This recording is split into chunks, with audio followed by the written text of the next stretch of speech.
Hello दोस्तों, स्वागत है आपका आपके चैनल एग्जाम राही में। दोस्तों, आप मुख्य परीक्षा से संबंधित कोई ना कोई वीडियो यूट्यूब पे सर्च कर रहे होंगे। इसी क्रम में आपने इस वीडियो को भी ओपन किया है। तो इस वीडियो में हम लगभग 4 पॉइंट पे बात करेंगे। पहला हमारा है कि आखिर में मुख्य सेविका का जो कोर्ट केस है वो है क्या, जिसकी वजह से वैकेंसी रुकी हुई है।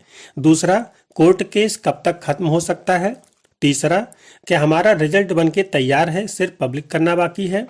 और चौथा, आखिर में रिजल्ट की संभावना कब तक है। चौथे पॉइंट पे मैं आपको ये भी बताऊंगा कि आखिर में मैं ये क्यों कह रहा हूं कि इस समय तक रिजल्ट जारी हो जाएगा।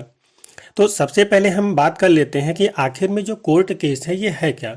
तो देखिए, आपने कहीं ना कहीं कभी ना कभी संविदा कर्मी के बारे में जरूर सुना होगा तो लगभग कुछ ना कुछ इसके बारे में आप जानते भी होंगे कि संविदा कर्मी कौन होते हैं। तो बेसिकली जो संविदा कर्मी होते हैं वो एक तरह से कॉन्ट्रैक्ट पे रखे जाते हैं। इनका कोई निश्चित नहीं होता है कि आप कब तक रहेंगे।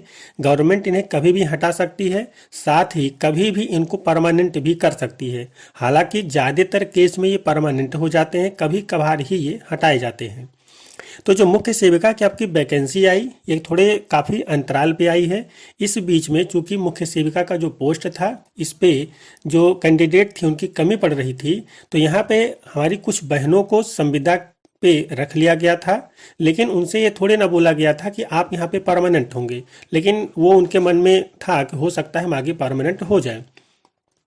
अब जब ये वैकेंसी आ गई तो इसमें जितने भी पोस्ट मुख्य सेविका से संबंधित रिक्त थे, चाहे उसमें संविदा कर्मी काम कर रहे हों या नहीं, उन सारे पोस्ट को जोड़ करके एक साथ 2600 प्लस पोस्ट निकाल दिया गया।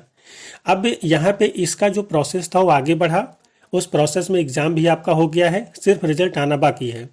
लेकिन यहाँ पे जो कोर्ट का पेच है वो सिर्फ इतना ही है कि जो हमारी बहनें पहले से संविदा पे मुख्य सेविका के पोस्ट पे काम कर रही थीं, उनका कहना है कि जब आपने टोटल पोस्ट को जोड़ करके आपने परीक्षा करवाया है और उस पे आप नए कैंडिडेट को नियुक्ति कर देंगे तो हम लोगों का क्या होगा। इतने समय से हम लोग आपको सेवा दे रहे हैं, तो क्या हम लोगों को ऐसे बाहर कर देंगे। तो उनका यही सवाल था। तो गवर्नमेंट से इस सवाल का जवाब पाने के लिए वो कोर्ट चली गई। कोर्ट में सुनवाई आज से नहीं, जैसे ही ये वैकेंसी आई है तभी से चल रही है। उसके बावजूद भी पेपर हुआ है। तो यहाँ पे आप बहुत परेशान ना हो कि जो कोर्ट केस है ये कोई बहुत बड़ा इशू है। ये बहुत बड़ा इशू नहीं है। गवर्नमेंट इसको जब चाहेगी कोर्ट में एक हलफनामे के माध्यम से इसको समाप्त कर देगी। तो आशा है कि आप ये जरूर समझ गए होंगे कि ये जो केस है वो क्या है। अब इसमें हम बात कर लेते हैं कि जो कोर्ट केस है वो कब तक खत्म हो सकता है। तो अभी जैसा कि मैंने आपको बताया कि गवर्नमेंट जब चाहेगी वो केस खत्म हो जाएगा, क्योंकि कोर्ट जो है वो सीधा सा एक हलफनामा मांगती है सरकार से, आयोग से, कि आखिर में आप इनका क्या करने वाले हैं। अगर सरकार ये कहती है कि हम इनको परमानेंट नहीं करेंगे तो भी कोर्ट उनको परमानेंट नहीं कर सकता, क्योंकि संविदा का मतलब ही होता है कि आप बिल्कुल कॉन्ट्रैक्ट बेस्ड पे हैं और आप कभी भी हटाए जा सकते हैं।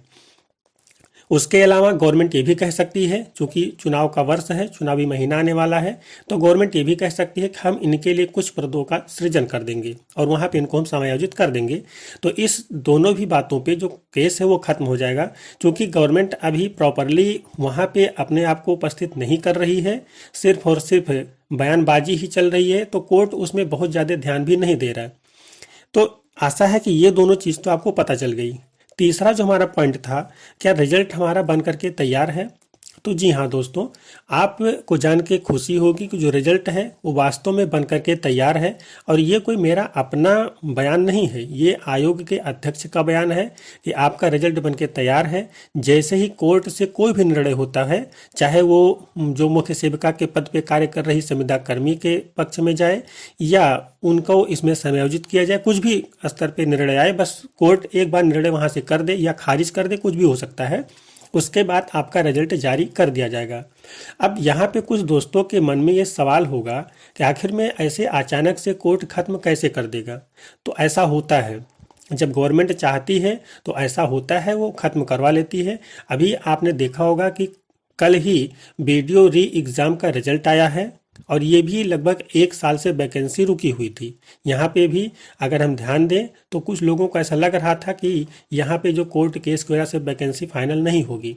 इसी कुछ समय पहले ही आपने देखा लेखपाल की भी वैकेंसी फाइनल हुई।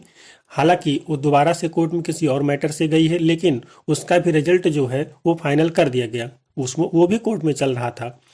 तो जैसे चुनावी वर्ष जब भी आता है तो उसके पहले की जितनी वैकेंसियां होती हैं वो लगभग उसी के आसपास फाइनल की जाती हैं। उसका यही कारण होता है कि चुनावी लाभ लेना होता है और लगभग इसी चुनावी लाभ के लिए ही इन वैकेंसियों को भी रोक के रखा जाता है। ये आप समझें या ना समझें, ये आपको मानना पड़ेगा और ये गवर्नमेंट की स्ट्रेटजी हमेशा होती है। नहीं तो इतने कम समय में पुलिस के जो विज्ञापन आए थे और पेपर भी करवा लिया गया। हालांकि लीक की वजह से उसमें तमाम सारे बवाल चल रहे हैं, आगे क्या होगा देखते हैं। लेकिन ये चुनाव ही था जिसकी वजह से वैकेंसी इतनी शॉर्ट टर्म में लाई गई थी। तो यहाँ तक तो आपके समझ में आ होगा और आप यहाँ पे शायद ये बड़ी बेसब्री से इंतजार कर रहे होंगे कि हम आपको ये कब बताएं कि आपका रिजल्ट कब आ सकता है। तो चलिए, हमारा लास्ट पॉइंट है कि रिजल्ट की संभावना कब तक है। तो आप ये मान के चलिए, जो उत्तर प्रदेश में चुनाव का प्रथम चरण होता है वो अप्रैल के फर्स्ट वीक के आसपास में होता है। उसके पहले ही गवर्नमेंट की पूरी कोशिश होगी कि वो आपको ज्वाइनिंग करवा देगी। अगर वो उसके आसपास तक ज्वाइनिंग करवाती है तो उसके कम से कम 20 से 25 दिन पहले उसे आपका रिजल्ट देना होगा, क्योंकि उसी के बीच में ही आपका डॉक्यूमेंट वेरिफिकेशन भी होना होता है और उसके बाद आपका फाइनल रिजल्ट जारी होता है। अब आप सोच रहे होंगे कि हम ये अनुमान ही लगा रहे हैं, तो हाँ, आप इसको मान सकते हैं कि हम अनुमान लगा रहे हैं। अनुमान का कारण सिर्फ इतना ही है कि अगर गवर्नमेंट को इस तरह से फ़ायदा ना लेना हो तो वो लास्ट समय ला करके ही सारी वैकेंसियों को फाइनल ना करे, जैसे कि बीडीओ एग्ज़ाम को अभी अभी उसने किया है। ये भी 1 साल से इसका रिजल्ट नहीं आया था और इस पर भी थोड़ा सा कोर्ट केस था, हालांकि वो कुछ समय पहले उसको गवर्नमेंट ने निपटा दिया था। तो आशा है कि आपको ये ज़रूर पता चल गया होगा कि आपका रिजल्ट जो है वो लगभग कब तक आ सकता है। तो मेरे अनुसार आपका जो रिजल्ट है और कुछ जो सोर्सेज हैं जहाँ से पता चला है उसके अनुसार आपका रिजल्ट मार्च के फर्स्ट वीक में आने की 99.99% संभावना है, क्योंकि सिर्फ उनको पब्लिक करना है और कोर्ट केस की जो बात है वो सिर्फ एक हियरिंग ही उसको होना है, खारिज हो जाएगा। हाँ, यहाँ पे एक चीज़ मैं आपको बता दूँ, कोर्ट में ये जो खारिज होने की संभावना है ये इसलिए भी है, आप इसको इस तरह समझ लें कि अभी जो जूनियर एडिट की वैकेंसी चल रही थी फिलअप के स्तर पे, लगभग 2 साल उसको हो चुके हैं। 2 साल से मेरे ख्याल से थोड़ा ज़्यादा ही हो चुका है और वो भी कोर्ट में ही चल रही थी। लेकिन अभी 2 दिन पहले ही उसमें जितनी भी रिट पड़ी हुई थी, लगभग 170 रिट थी, एक ही दिन में कोर्ट ने सारे रिट को खारिज कर दिया। तो इसमें भी एक ही दिन में जो भी हमारी बहनें संविदा कर्मी गई हैं उनको भी खारिज कर सकता है कोर्ट, क्योंकि वो संविदा पे हैं और वैकेंसी का जो रिजल्ट है वो तुरंत के तुरंत आ जाएगा। अगर कोर्ट आज अपडेट देता है, मतलब खारिज करता है, तो शाम को भी रिजल्ट आ सकता है, जिस भी दिन ऐसा हो। हालांकि अभी मार्च के फर्स्ट वीक में लगभग 12 से 14 दिन है और इस बीच में मुझे पूरी आशा है कि गवर्नमेंट इस केस को खारिज कर देगी या फाइनल कर देगी। तो आशा है कि आपके सभी सवालों के जवाब मिल गए होंगे। अगर आपको मेरी बातों से सहमति हो तो आप चैनल को सब्सक्राइब कर सकते हैं, साथ ही और लोगों के साथ शेयर कर सकते हैं। तो मिलते हैं किसी और वीडियो में, तब तक के लिए जय हिंद।